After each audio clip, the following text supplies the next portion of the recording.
My name is Narissa Montclair. I'm 42 years old, a senior financial analyst based in Charleston, South Carolina. After 15 years of grueling hours, sacrificed holidays, and saying yes to every tedious project no one else wanted, I finally bought my dream beach house on the North Carolina coast, a charming 3-bedroom cottage with a wraparound porch and direct ocean access. It isn't just a house. It's the physical proof that my choices, my spreadsheets, and my sleepless nights meant something. Every shingle and floorboard says the same thing. I did this. Me. Not my parents. Not my sister. Not a win on a lottery ticket. Just work and patience. My parents lived 2 hours away and, from the day I closed, treated the house like a family timeshare they somehow forgot to sign for. My younger sister, Brenda, 36 years old, and self-described lifestyle influencer, is what you get when you combine entitlement, denial, and a ring light. She calls herself a brand. I call her unemployed. Brenda has always been their golden child. When she skipped rent, I helped out. When she maxed her credit cards, I rescued her. When she spun up yet another business idea that died in a month, my parents toasted her entrepreneurial spirit while I quietly covered the fallout. I have spreadsheets for everything, so of course I track the money. $18,000 over the first decade. Emergencies that turned into impromptu vacations, spa weekends, and teeth whitening. In the last 3 years alone, another $12,000.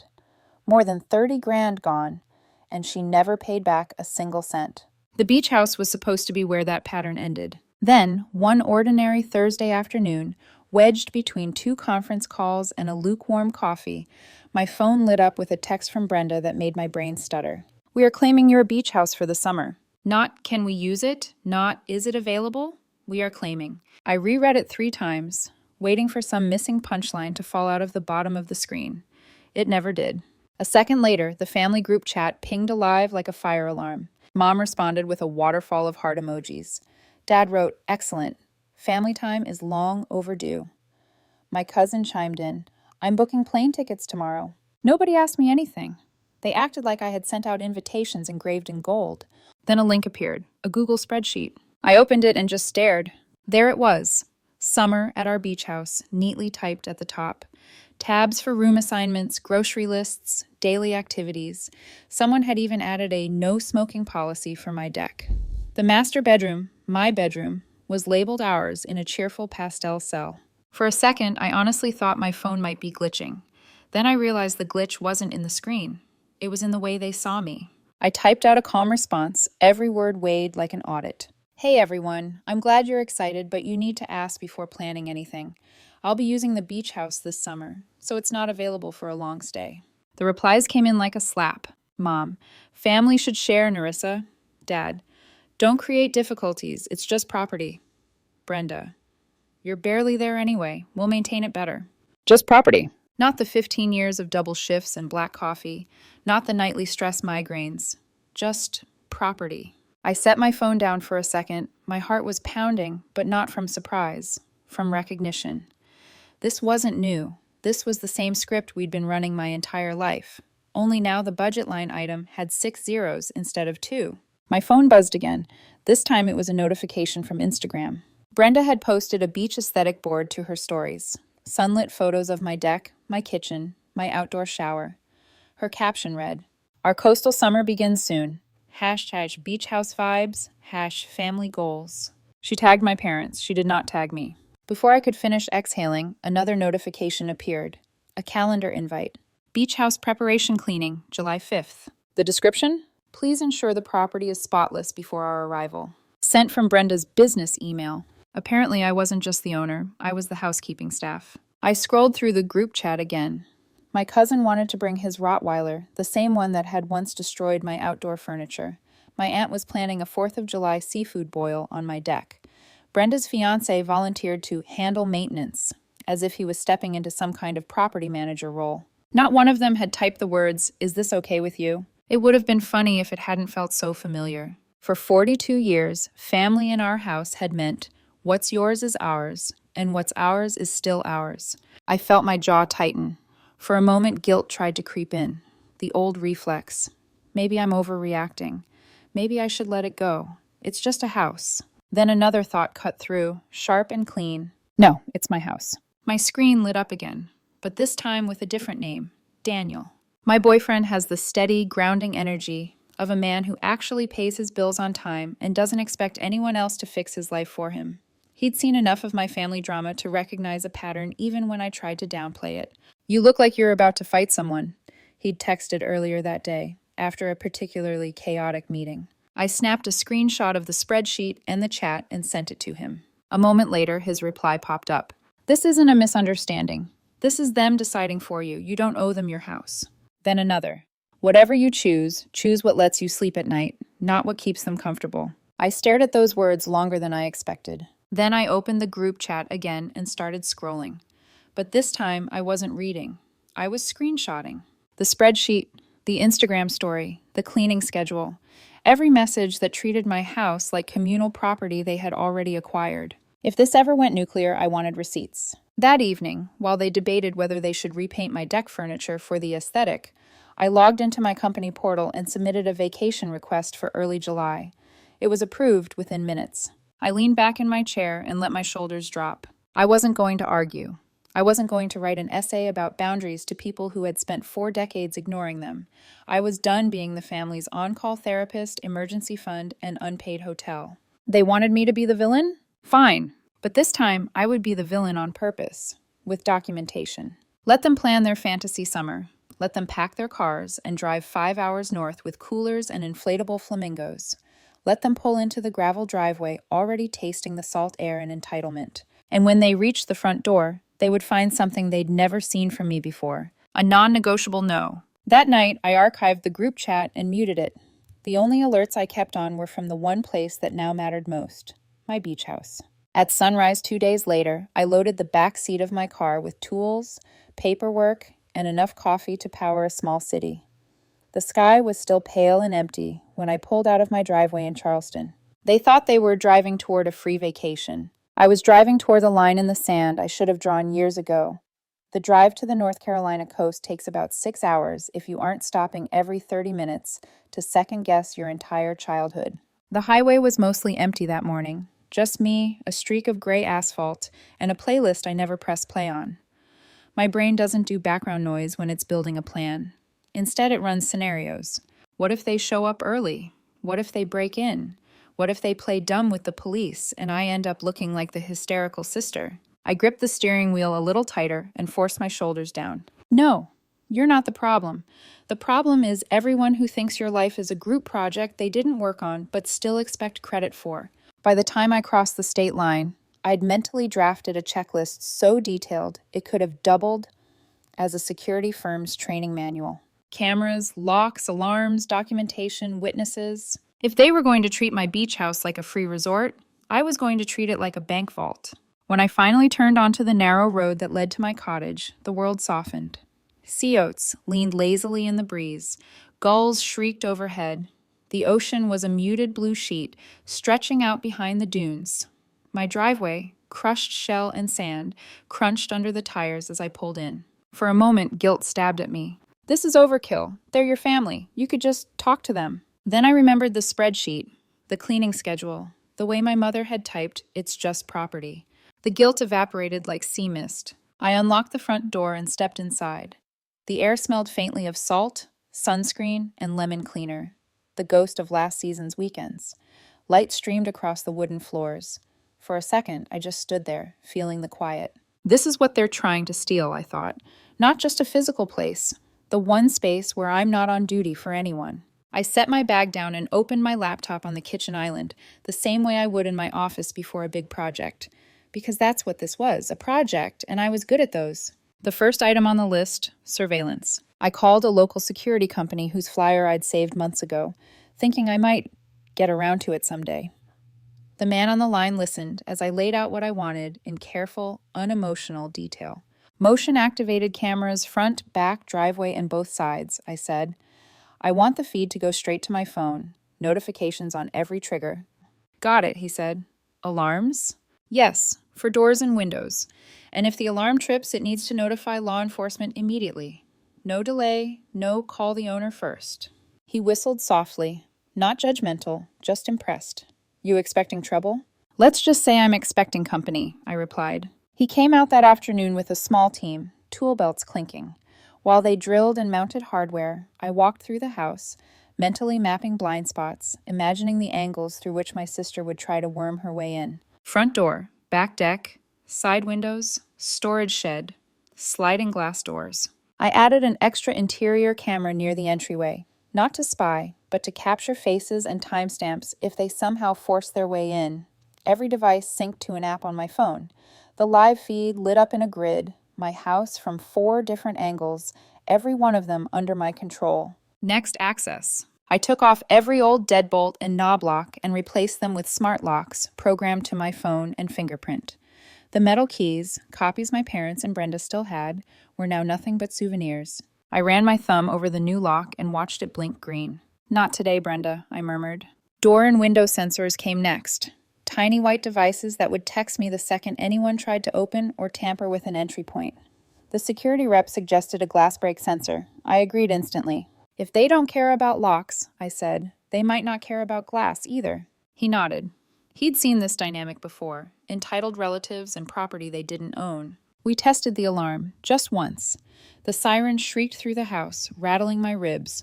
I imagined Brenda trying to push her way inside while the neighbors peered out their windows and the police cars rolled up with lights flashing. I smiled, just a little. Good, I said. Loud is fine. After they left, I walked the perimeter myself, inspecting everything. The cameras sat like small, patient sentries above each door. The motion sensor by the driveway blinked faintly. On the front window, I taped up a printed notice I'd drafted in crisp, neutral, legal language. To whom it may concern. This property is privately owned. Any unauthorized entry will be considered trespassing and is subject to North Carolina general statutes regarding unlawful entry. This property is under active video surveillance. No drama, just facts.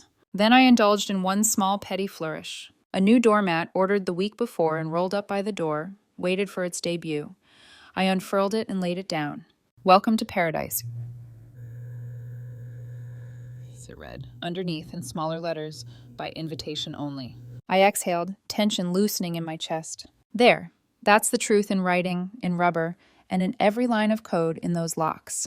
Documentation was next. I sat at the dining table and built a folder on my laptop labeled Beach House, Legal, and Evidence. Inside it, subfolders bloomed. Deed and ownership, HOA rules and regulations, trespass statutes, screenshots, family chat, screenshots, social media, future incidents. I scanned the deed, the insurance policy, and the HOA regulations, highlighting any sections about unauthorized occupancy and short-term rentals. I pulled up the North Carolina trespass statutes and saved the relevant sections as PDFs. If anyone ever accused me of overreacting, I wanted a digital paper trail that said otherwise. When I opened the physical mailbox, a glossy business card fell out with the rest of the mail. Coastal Dreams Rentals. We transform homes into income. I turned the card over slowly. Of course, I thought, because why steal just time when you can also steal profit? I had no proof Brenda had contacted them, but the timing made my skin prickle. I typed up a brief, blunt letter. To Coastal Dreams Rentals, I, Nerissa Montclair, am the sole legal owner of property address. I do not authorize any individual or entity to list, sublease, manage, or represent this property for rental purposes. Any attempt to do so without my written consent will be considered fraud and referred to the appropriate authorities. I mailed it certified, then scanned a copy into the evidence folder. Backup plans inside backup plans. On my way back up the street, I spotted Mr. Harrison on his front porch. A tall, weathered man in a faded navy sweatshirt, nursing a mug of coffee and studying a rolled-out nautical chart like it still determined his day. "Morning, Ms. Montclair," he called, spotting me. "Nerissa, please," I said, walking closer. "Do you have a minute?" His posture straightened slightly. For the owner of the only house on this street with proper storm shutters? Absolutely. I liked him instantly the first time I met him. A man who noticed everything and dramatized nothing. Today I needed exactly that. "Can I ask for a favor?" I said. "I'm having a bit of an issue with some extended family who believe they have rights to my place that they don't." One of his eyebrows ticked up. "I've installed cameras and locks and talked to the security company," I continued. But if you see anyone here who looks like they don't belong, or you hear anything loud or off, would you mind calling me or the police if it seems urgent?" He didn't press for details, didn't ask for gossip, he just nodded. "Write your number on this," he said, handing me a small card and pen from his pocket. "I'm up at dawn most days. Nothing happens on this street I don't notice." Damn. I believed him. Men like him don't make casual promises. "Thank you," I said quietly. "Really." On the way back, I caught sight of Patricia, the HOA president, striding down the sidewalk with a clipboard like the neighborhood's self-appointed general. "Narissa," she called, "we've missed you at the meetings." I offered a polite smile. Most people found her insufferable. I found her useful. "I've been busy," I said. "Actually, I was hoping to ask you something." Her eyes lit up at the word ask. People like Patricia love being asked. "I've recently learned some family are under the impression they can occupy my place and even rent it out, without my permission," I said. "I want to make sure the HOA understands that I do not authorize any short-term rentals or occupancy that I haven't personally approved." Her lips thinned. "We are very strict about short-term rentals," she said. "If anyone attempts to stay here without a written authorization from you, we can contact the police and treat it as a violation." "Good," I said. "I'll email you a written statement clarifying that. And if anyone claims to be me or claims I've given permission, please ask for ID or written proof." Her grip tightened on the clipboard. "Consider it done." Another brick in the wall. Back inside, I made one more call to the local police department's non-emergency line. "This is going to sound a little strange," I began, giving my name and address, "but I want to give you a heads up about a situation that might come up soon." The officer on duty listened without interrupting as I explained. Out-of-town family, no legal rights, attempted assumption of property, my enhanced security, and my intention to treat any unauthorized entry as trespassing, not a family disagreement. "We appreciate the notice," he said. "If they show up and refuse to leave, call us. If you're not here, we can come out, document, and reach you by phone. Do you have proof of ownership handy?" "I do," I said, scanned and ready. "Then if it comes to that," he replied, "we'll take it seriously." When I hung up, the house felt different. Not just prettier or cleaner, safer. I walked from room to room one last time, fingertips grazing the backs of chairs, the edge of the kitchen counter, the frame of my bedroom door. Outside, the ocean kept breathing, indifferent to human drama. At the front door, I paused and glanced back. Blinds drawn, sensors armed, cameras live, documents backed up, neighbors primed, HOA reinforced, police informed. If my family wanted a battle, they were about to discover this wasn't a shouting match. This was a ledger. And for the first time, all the numbers were on my side. I locked the door, heard the soft mechanical click, and stepped off the porch. Shells crunched under my shoes as I crossed the driveway to my car. My phone buzzed in my pocket. For a second, I thought it might be another family message sneaking through, some new demand disguised as love. It was Daniel. "You at the house?" he'd texted earlier. "How's it feel?" I snapped a quick photo of the cottage from the driveway. The porch, the shutters, the new doormat, the quiet. "Secured," I wrote back, like an actual boundary instead of a suggestion. His reply came almost instantly. "Good. That house is your reward, not their entitlement. Don't forget that." I slid into the driver's seat and started the engine. As I pulled away, I glanced in the rearview mirror. The house stood small but solid against the horizon, cameras blinking like watchful eyes. Let them come, I thought. Let them drive 5 hours full of plans and assumptions. Because the next time they stood on that porch with their suitcases and their beach towels, they wouldn't be walking into a free resort. They'd be walking into a line they should have never crossed. My phone buzzed at 2:14 p.m. on July 5th, 12 days after Brenda posted her "Our coastal summer begins soon" nonsense. The notification wasn't a text. It was a motion alert, then another, then 5 more in rapid succession. I tapped the security app, and the screen filled with 4 live camera feeds. The angles stitched together a single, surreal image. 3 vehicles, my parents' Suburban, Brenda's white Range Rover, and my cousin's overstuffed minivan, rolling into my driveway like a parade of entitlement. Kids unloaded pool floats. Someone lugged a portable grill from the trunk. A cooler thumped onto the gravel. They didn't pack for a weekend. They packed for an occupation. I felt my pulse slow, not speed up. A strange, steady calm took over. When you've prepared for a hurricane long enough, the clouds stop surprising you. On the front porch camera, Brenda strutted into view first, oversized sunglasses, and a smug expression she probably practiced in the mirror. She reached into her beach tote and pulled out something shiny. My old key. I leaned forward, watching. She slid it into the newly replaced lock and twisted. Nothing. She tried again, harder, jiggling the key like the door was personally insulting her. Still nothing. She stepped back and huffed, the way a toddler does when a toy won't cooperate. Then she pulled out her phone. I didn't need audio to know she was calling someone to complain. Her mouth moved in sharp little bursts, no doubt narrating her victimhood. Minutes later, a white van turned onto the driveway. A locksmith. I almost laughed. Brenda greeted him with desperate enthusiasm. She gestured at the door, pantomiming frustration like she was auditioning for a reality show. He knelt, inspected the lock, and reached for his tools. Time for my favorite part. I tapped the doorbell mic button. My voice boomed through the speaker. Calm, clipped, unmistakable. This is the property owner. Do not touch those locks.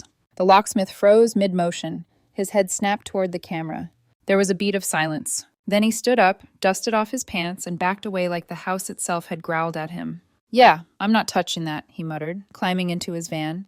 He didn't even ask for payment. He just wanted to be gone. Fast. The front camera caught Brenda's face twisting into outrage as the van reversed and drove away. She spun toward my parents, waving her arms, clearly demanding sympathy. But sympathy wasn't on today's schedule. The next 20 minutes were chaos in slow motion. On the side yard camera, Brenda walked the perimeter, tugging on windows like she was performing a one-woman burglary demonstration. On the deck camera, her fiancé Derek attempted to pry open the storage shed with a screwdriver. My phone buzzed with so many motion alerts it vibrated like a heartbeat.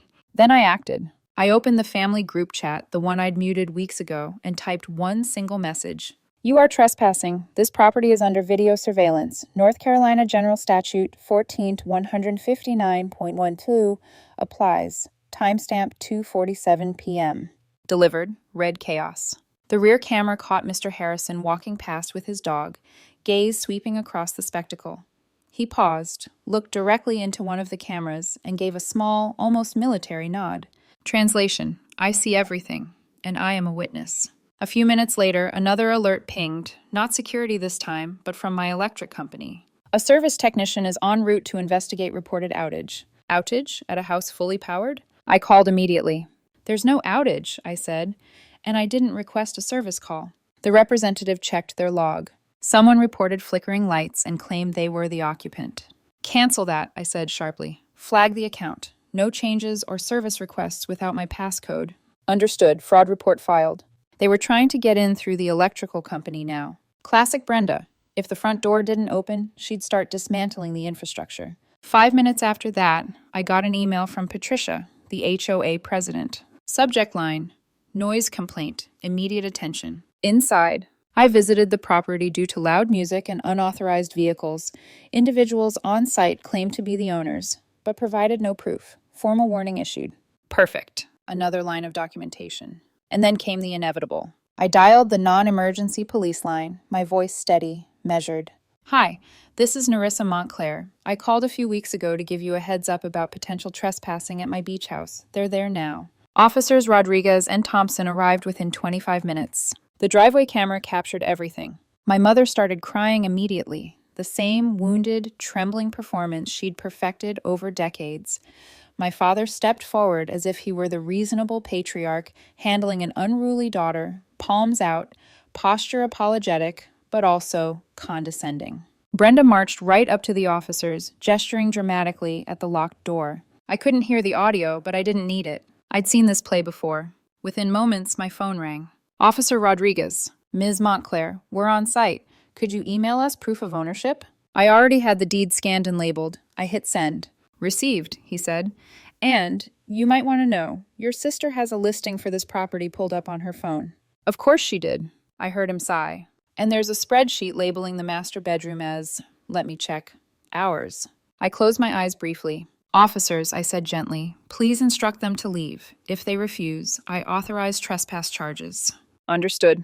The next moments unfolded across 4 camera feeds like a slow-motion implosion. Officer Thompson spoke. Mom's crying intensified. Dad tried to negotiate. Maybe we could just stay the weekend. Brenda's face crumpled into pure rage as she shouted something incoherent. Then, uniformed hands gestured toward the vehicles. Pack up, get out, now. Within 20 minutes, they were reloading everything they'd hauled in with such confidence. Coolers, floaties, chairs, the grill, one by one, back into their cars. My cousin nearly ran over one of his own kids' sand toys in the rush. As they drove off, gravel spitting under their tires, I finally let myself exhale. But the universe wasn't finished. Less than an hour later, a text from Mr. Harrison buzzed in. FYI, police have a holiday checkpoint down the road. Your sister's Range Rover pulled over. Registration expired. 2 minutes after that, Brenda went live on Instagram. Mascara streaked, hair frizzed, voice wobbling. She set me up, she sobbed to her followers. My own sister had the police waiting for me. As if I controlled the North Carolina Highway Patrol with the same ease she curated filter presets. Comments split instantly. OMG, she's evil. Girl, renew your tags. I watched the feed for a moment, then turned off the app. Let her spin whatever fantasy she wanted. I had facts, and the facts were airtight. If my sister had any defining talent, it was her ability to reinvent herself as the tragic heroine of any situation she caused. By the next morning, the Range Rover breakdown saga, as she was now calling it, had already metastasized into a full-blown social media spectacle. Brenda posted a carousel of photos she'd stolen from my old beach house albums, the porch swing, the ocean view, the kitchen backsplash she'd once mocked for being too minimalist. Her caption read, "When money changes people, family becomes disposable. My sister locked us out of our beach house, called the cops on us, and ruined our summer.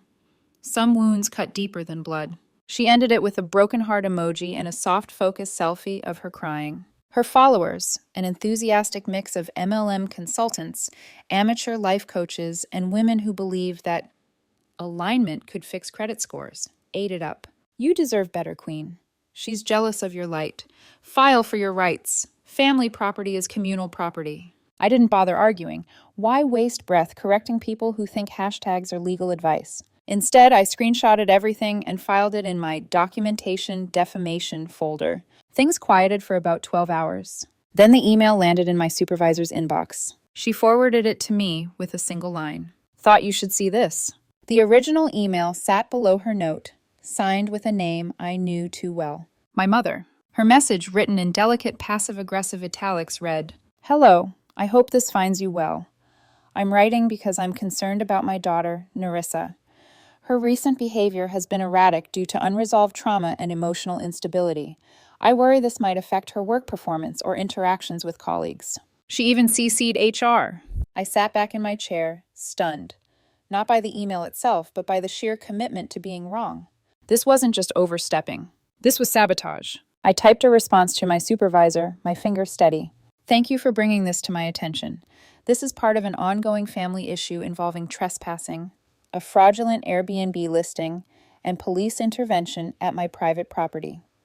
Attached, property deed, police incident number, screenshots of social media posts, trespass affidavit, HOA, violation notice, fraud report filed with the utility company, Airbnb fraud case." Less than 10 minutes later, my supervisor replied, "Understood. HR sees no issue with your conduct. If your family contacts the company again, we'll block them." She didn't include a smiley face, but the tone had one. I closed my laptop and stared at the ceiling, letting the moment settle. They thought they could weaponize my workplace, the one realm of my life where I'd always excelled, against me. But all they'd done was hand me more evidence. The next step was obvious. I opened a legal template website and downloaded 2 documents. Cease and desist letter. Defamation and cease and desist letter. Harassment. I edited them with surgical precision. The first letter went to Brenda. "Cease all defamatory statements regarding my property and my character. Remove all images of my home from your platforms. Cease fraudulent attempts to access or represent the property." The second went to my mother. "Do not contact my employer under any circumstances. Future attempts will be forwarded to legal counsel." Both letters were mailed, certified, and tracked. Delivered within 4 days. Ignored within 4 minutes. Not that I expected anything else. 3 days later, Patricia from the HOA emailed again, this time with a PDF attached. It was a formal violation notice citing loud music, unauthorized gathering, false claim of property ownership, refusal to comply with HOA, request to vacate. It was more than rules. It was recorded behavior. And the good thing about documented patterns? Courts and police departments love them. That same afternoon, I found a handwritten note in my mailbox. A short, block letter message from Mr. Harrison. Observed everything. You handled it correctly. Don't let them intimidate you. I smoothed the paper out and smiled. The universe had given me the perfect witness, a man with 30 years of Navy discipline and zero tolerance for nonsense. But while my evidence folder grew thicker, Brenda grew louder. Her Facebook page became a circus of half-truths and dramatic monologues. One post read, "My sister is using the law to bully us. She called the cops on her own blood. Our family is shattered. Pray for us." Below it, "Mom, we taught our daughters to love each other. I don't know what happened. Dad, it breaks my heart. Aunt Linda. Narissa always was cold."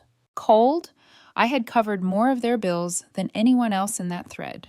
A distant cousin I hadn't spoken to in 15 years messaged me privately. "This seems extreme. You should let your family use the house sometimes." I didn't bother replying. Every comment, every post, every accusation. All of it slid neatly into my growing archive of evidence. But then the tone of the group chat shifted. Brenda stopped posting inspirational quotes about betrayal and started posting threats. Actual threats. "We're getting an attorney. You can't keep us from our own house. This isn't over." I actually laughed out loud at that last one. I drafted one more text to the group chat. "Please proceed. I look forward to seeing the deed with your names on it." Brenda left me on read.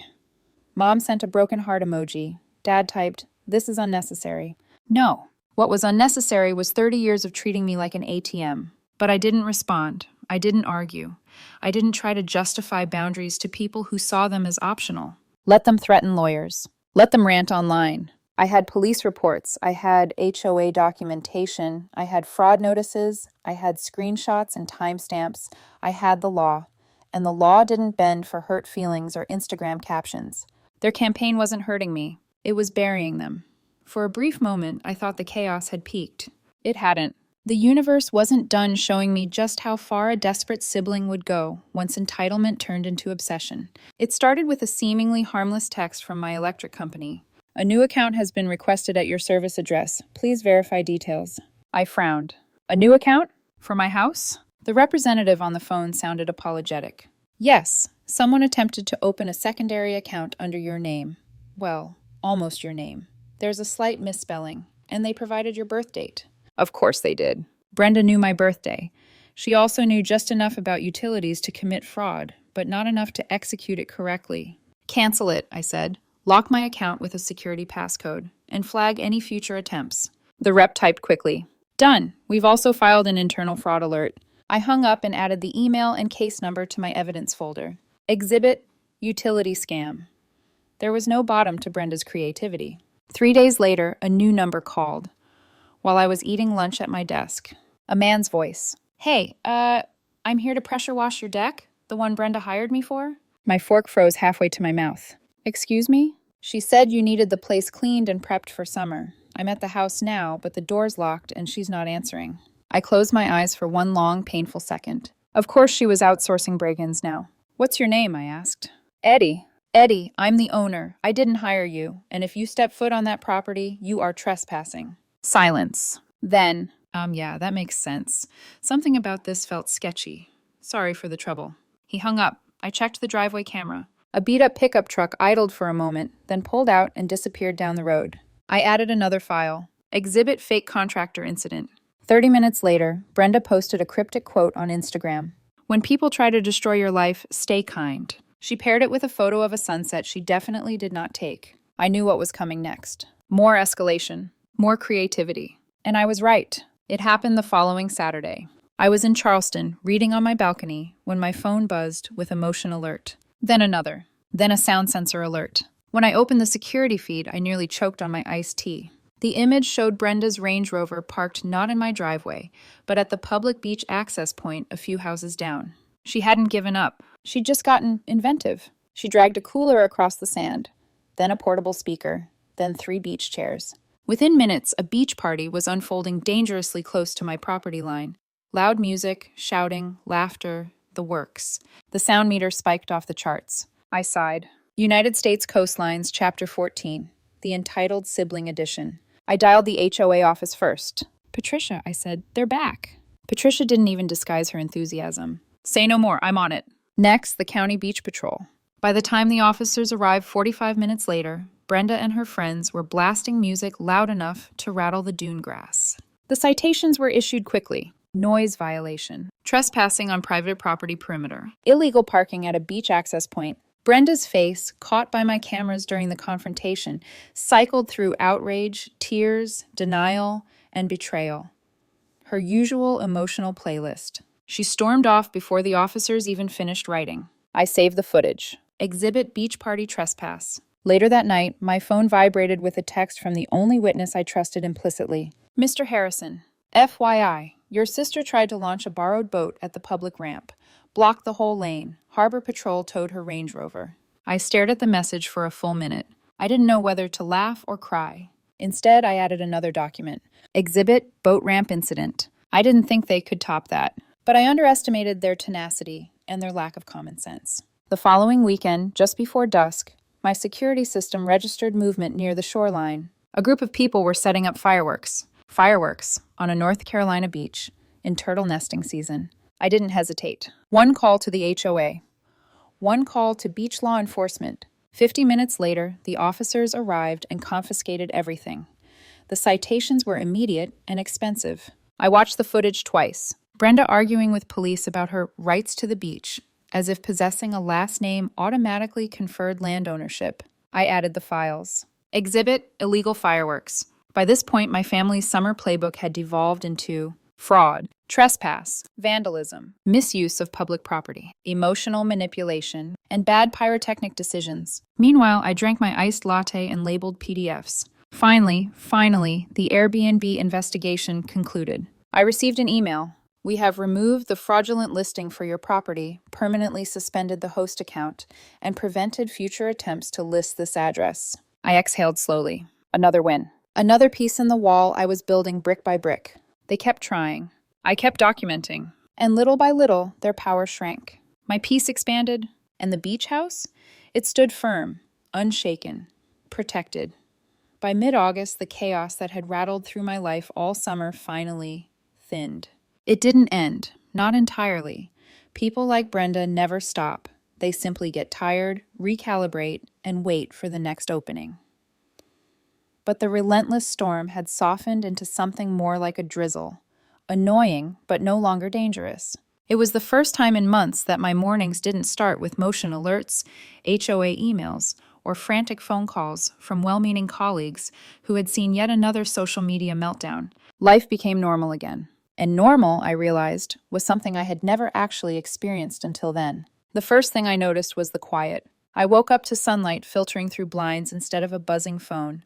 I brewed coffee in silence instead of rereading hostile texts. I prepared client presentations with a clear mind instead of emotional fog. Daniel noticed the difference before I did. "You seem lighter," he told me one evening as we sat on my apartment balcony, watching the Charleston skyline glow. He wasn't wrong. For the first time in years, I wasn't the default firefighter for every family crisis. I wasn't the emergency fund. I wasn't the emotional sponge. I wasn't the scapegoat for whatever disaster Brenda had created that week. I was just me. Work thrived.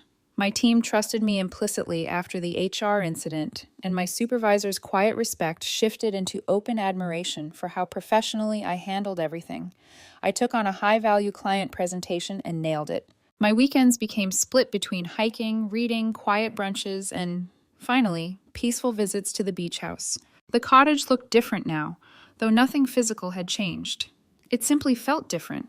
Maybe because I'd reclaimed it. Maybe because I'd finally accepted it wasn't a burden but a boundary. When I stepped through the door on those quiet visits, I no longer saw a battleground. I saw a sanctuary. I'd sit on the wraparound porch with a book, the ocean breeze tugging at my hair. I'd pad barefoot through the kitchen, humming softly to myself. I'd sleep with the windows cracked and let the sound of waves dissolve whatever tension lingered. The cameras blinked steadily from their mounts, but they didn't feel invasive anymore. They felt protective. They felt earned. I still checked the muted family group chat every few days, not out of guilt, but because documentation mattered. The messages, when they came, were vague and sour. Mom shared Bible verses about forgiveness. Dad posted passive-aggressive quotes about family unity. Brenda shared cryptic lines like, "Betrayal comes from those we least expect." Then, occasionally, something sharper. "Some people lose their souls when they get a little money." Greed destroys families.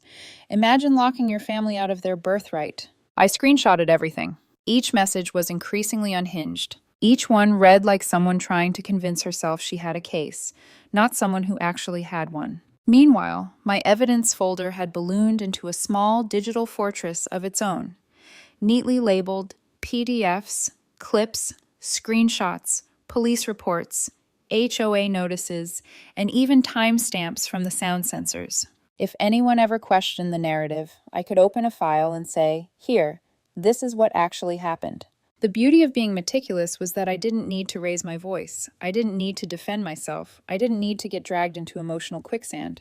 The facts did the talking. The biggest shift came slowly, quietly, like the tide. My parents changed. Not dramatically. They didn't apologize. They didn't confront Brenda. They didn't even acknowledge their own years of enabling.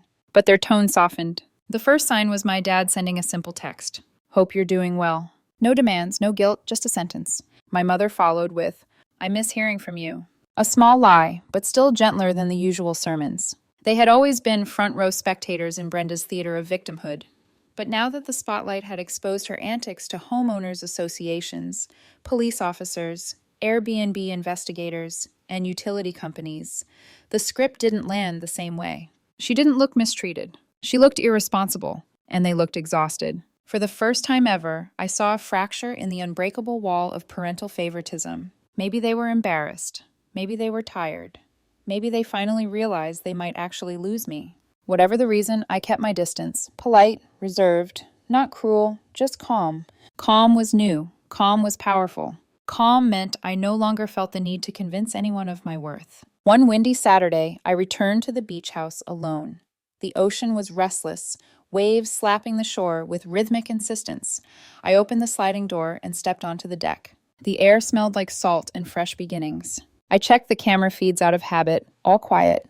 No trespassers, no theatrics, just sun, sand, and the hum of cicadas. I brewed tea, wrapped myself in a light sweater, and sat on my porch swing with my feet curled under me. For the first time since purchasing the house, I felt a profound sense of ownership. Not of the property itself, but of my life. My boundaries, my choices, my peace. Families can take a lot from you. Time, money, identity, sense of self. And if you're not careful, they'll take the quiet too. But sitting there, watching the waves crest and fall, I realized something important. I had reclaimed all of it, on my terms, without screaming, without dramatics, without matching Brenda's chaos, just with clarity and action. The kind of action that didn't need applause. The kind of action that built a life. And for the first time in years, maybe ever, I wasn't bracing for the next blow. I wasn't waiting for the next manipulation. I wasn't scanning the horizon for trouble. I was simply breathing. And the air had never tasted so clean. The quiet didn't last forever. It never does with people like Brenda. It started on a Thursday night, late enough that any normal person would hesitate before sending a message. My phone buzzed. "Brenda, I need help." I stared at the screen. No emojis, no dramatics, just two deceptively simple words. Then the flood came. Paragraph after paragraph poured in. "Derek left. I'm behind on rent. I just need a place to stay for a little while. I promise I won't touch anything. I'm trying to start over. My mental health has suffered. Being near the ocean always calms me. Please, just a week or two. You have all that space." She ended with, "I'm begging you, Narissa." I read her messages 3 times. Not because they moved me, but because I needed to be absolutely certain I wasn't imagining the sudden shift from "my evil sister ruined my life" to "please save me." I set my phone down. Minutes later, another buzz. "Mom, honey, please be the bigger person." "Dad, family takes care of each other." The choreography was familiar. Brenda never suffered alone. She dragged my parents into the spotlight with her, forcing them to perform a duet of guilt on her behalf. Except this time I didn't feel the usual pull. No panic, no pressure, just exhaustion deep in my bones. So I sent one message. Just one. No. And then, because clarity is a kindness, I attached a single PDF. 35 pages. Every screenshot. Every fraudulent listing. Every trespass. Every HOA violation. Every police incident. Every attempt to sabotage my job. Every manipulation. Every lie. Every violation of boundaries. Lined up chronologically, it read like a thesis paper titled, "Why I Don't Trust You." At the bottom, I added a final line.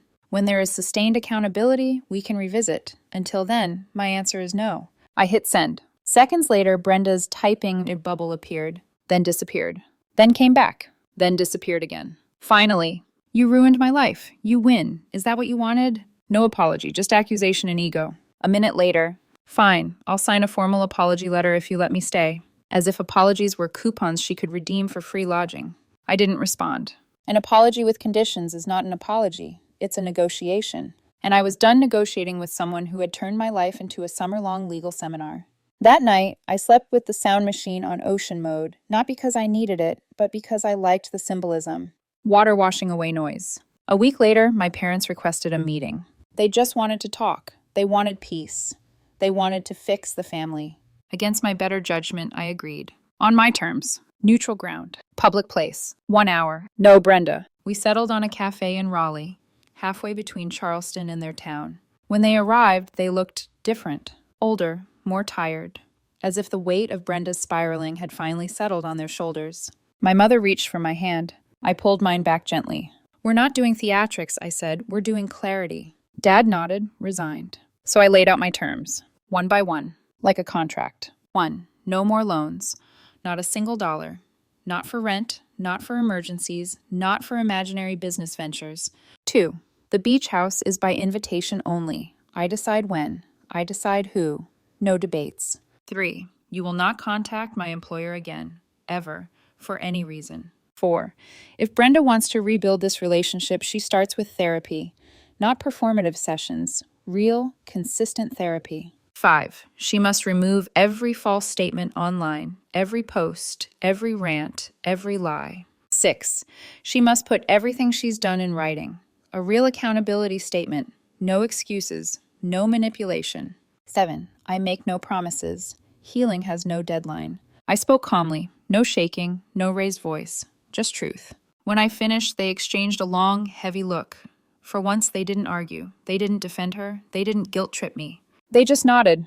Dad's voice cracked slightly. Okay, we understand. Mom's eyes softened, less performative sorrow, more genuine regret.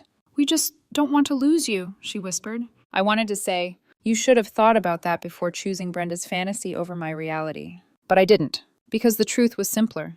I'm not lost, I said quietly. I just stopped playing along. We hugged in the parking lot. Awkward, but real. A beginning. Not forgiveness, not reconciliation, but the first brick in a different foundation. A few weeks later, Brenda sent another message. It was short, almost startlingly so. Please, just the weekend. I won't cause problems. I'm sorry for everything. I stared at it longer than I expected, not because I believed her, but because it was the closest she had ever come to speaking like a human being instead of the main character in her own tragedy.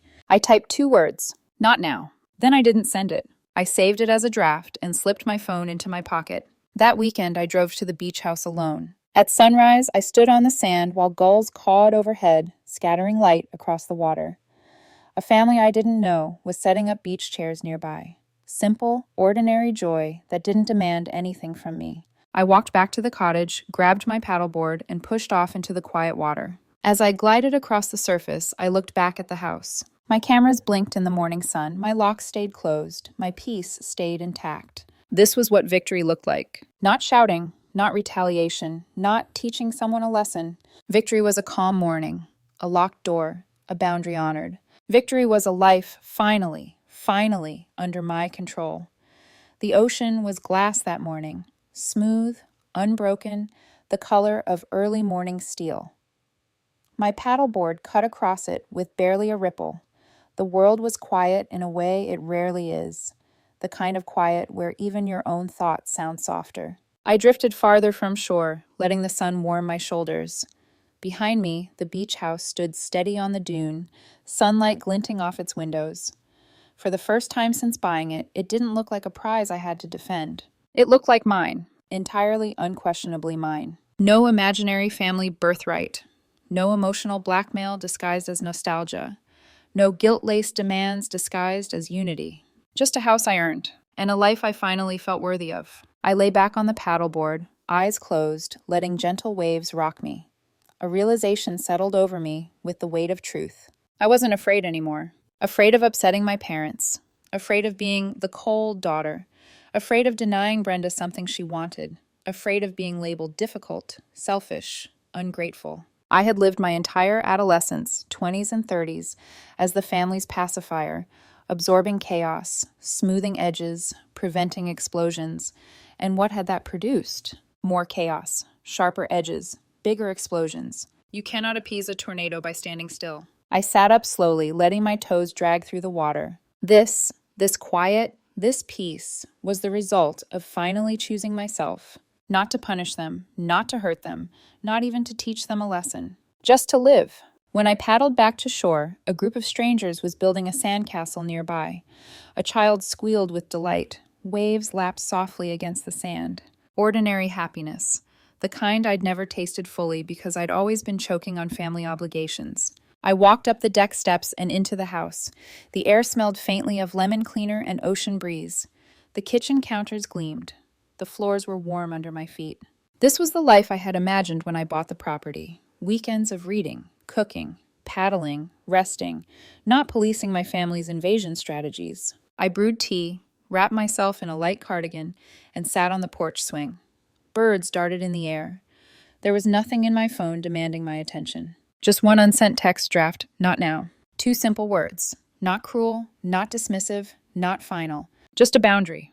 And boundaries, I was learning, were not walls to keep people out. They were foundations that kept respect in. In the days that followed, I found myself settling into a rhythm I'd never experienced. A rhythm without dread. I woke with sunlight instead of stress. I walked the shoreline instead of replaying family fights. I cooked dinners slowly, savoring flavors instead of scarfing down food between crises. Daniel noticed the difference again. "You look different," he said one evening. "Peaceful. I don't think I've ever seen you like this." I laughed softly. "I don't think I've ever been like this." He leaned against the counter, arms folded, thoughtful. "You didn't just protect a house," he said. "You reclaimed your entire identity." The truth of it hit me like a tide. The house wasn't the victory. Boundaries were. Refusing to be used was. Not bending to emotional manipulation was. Saying no and surviving it was. Love is not compliance. Family is not entitlement. Support is not servitude. And I had finally stopped being the Montclair family utility service. I was becoming Narissa again. Whole, separate, free. Months passed. Fall arrived, turning the coastline crisp and golden. Leaves rustled on the dunes, and the beach emptied except for early walkers and migratory birds. I visited the house every few weeks, savoring the solitude. Each time I arrived, the cameras blinked. Each time I left, the locks clicked shut. And each time my chest expanded with gratitude, not pride, not triumph, but relief. Relief that I had finally chosen myself. One crisp October morning, I stood at the edge of the porch with a mug of coffee, staring at the horizon. The ocean shimmered. A thought rose quietly in my mind. They could have chosen me too, not over Brenda, not against anyone. Just chosen me with respect, chosen honesty, chosen boundaries. But they didn't, so I chose me instead. And that was enough. 6 months later, on an ordinary Tuesday afternoon, I came home from work to find a single envelope in my mailbox. Cream-colored, handwritten, no return address, but I recognized the slanted cursive instantly. Brenda. I stood in my driveway for a full minute, turning the envelope over in my hands, weighing it. It felt strangely heavy, not physically, but emotionally, like it carried a version of her I hadn't met before. Part of me wanted to throw it away, part of me wanted to open it immediately, and part of me wanted to wait until I felt stronger. In the end, curiosity won. I tore the envelope open. 3 pages, front and back. Her handwriting wavered in a few places, like her hand had trembled. The first line stunned me. "I'm not writing to explain, I'm writing to admit." No defensiveness, no blame, no "you misunderstood me" or "you're exaggerating." Just confession. She listed everything she'd done in stark detail. The fraudulent Airbnb listing, the attempt to break in, the locksmith, the beach party, the fireworks, the call to my workplace through our mother, the utility fraud attempt, the Facebook lies, every humiliation I'd carried alone for years. She didn't sugarcoat it. She didn't soften it. She didn't call them mistakes. She called them what they were: entitlement, immaturity, desperation, and my belief that you owed me something because you always had. My breath paused. I wasn't prepared for honesty. Then, the line that unraveled me just a little. I told myself you were cold and selfish because that was easier than admitting I was the one hurting you. I sat down on the edge of my sofa, absorbing every word. She wrote about therapy, real therapy, not the Instagram advice kind. She said she'd started going because she had finally realized she wasn't the victim of our family dynamic. She had been the main aggressor. And then came the part that felt like a knot loosening inside my chest. I don't expect forgiveness. I don't expect access to your home. I don't expect anything at all. I just wanted you to know that I finally see what I put you through, and I'm sorry. There were no pleas, no bargaining, no manipulation. Just an ending. Or maybe the beginning of something different, not reconciliation, not yet, but truth. I folded the letter slowly, and instead of sliding it into my thick, meticulously labeled evidence folder, I opened a different drawer. One that held small things I valued, keepsakes, meaningful notes, fragments of life that weren't tinged with stress. I placed the letter inside, not as proof, but as possibility. Not forgiveness, but a seed. Something that might grow, something that might not. Something I didn't need to decide today. Later that evening, I drove to the beach house. I didn't plan to. My hands just turned the wheel there without thought. The sky was streaked with orange and gold when I arrived. I walked inside, the familiar smell of salt and cedar greeting me like an old friend. I dropped my things and stepped onto the deck with a mug of coffee. Waves rolled in softly. The wind carried the faint taste of sea spray. The porch swing creaked under my weight. I thought back to every moment I'd almost given in, every time guilt nearly swallowed me, every time I doubted myself, and every time I chose me instead. The house felt lighter somehow, as if the apology itself had shifted something in the air. Not a return to the past, not a reset button, just a quiet acknowledgement that the storm had finally passed. For now, I sipped my coffee, watching the horizon fade into twilight.